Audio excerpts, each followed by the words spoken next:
System, excretory system में हमने बोला paired kidney, paired ureter, urinary bladder which has a thin wall ventral to the rectum and a cloaca. Cloaca opens outside via cloacal aperture. In case of male, ureter acts as a urinogenital duct, not in case of female because it can carry sperm as well as urine. Reproductive system in case of male consists of a paired beta ovoid yellowish testis attached to the kidney with the attachment with the help of fold of peritoneum called as mesorchium.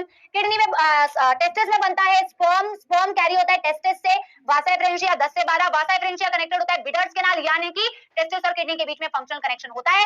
Bidders canal से जाता है वो urinogenital duct, urinogenital duct से जाता है cloaca, cloaca से cloacal aperture, outside finish, खत्म।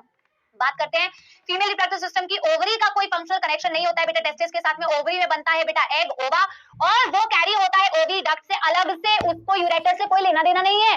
Ureter अपना अलग ओपन हो रही है क्लोएका के अंदर, ओवी डक्ट अपनी अलग ओपन हो रही है क्लोएका के अंदर। एक बारी में 2500 से 3000 ओवा रिलीज होते हैं। बॉडी के बाद फर्टिलाइजेशन होता है, एक्सटर्नल फर्टिलाइजेशन टैडपोल लार्वा के थ्रू डेवलपमेंट होता है, इनडायरेक्ट डेवलपमेंट। अगर मैं बात करूं सेंसरी स्ट्रक्चर की बेटा, टेस्ट के लिए टेस्ट बड, स्मेल के लिए नेजल एपिथेलियम होगी बेटा, टच के लिए बेटा इनके पास सेंसरी पैपिले होते हैं। इसके अलावा आई, विजन के लिए आई होगा, वेल डेवलप्ड है बेटा आई, और हियरिंग एंड बैलेंसिंग के लिए tympanum with internal ear, very well developed कौन से, आई और टिम्पैनम।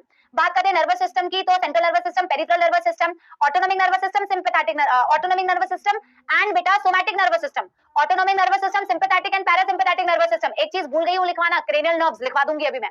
बात करूं ब्रेन की, तो स्पाइनल कॉर्ड की जो सेंट्रल नर्वस सिस्टम का हिस्सा है, ब्रेन है क्रेनियम में प्रोटेक्टेड, स्पाइनल कॉर्ड है वर्टिब्रल कॉलम के अंदर प्रोटेक्टेड। क्रेनियम के अंदर प्रोटेक्टेड। ब्रेन के तीन हिस्से होते हैं, forebrain, mid brain, hind brain. Hind brain में होता है सेरिबेलम, मेडुला, मेडुला कनेक्टेड होती है स्पाइनल कॉर्ड से, फोरामेन मैग्नम से पास होती है, स्पाइनल कॉर्ड से कनेक्टेड होती है। मिड ब्रेन में होता है बेटा आपके ऑप्टिक लोब्स।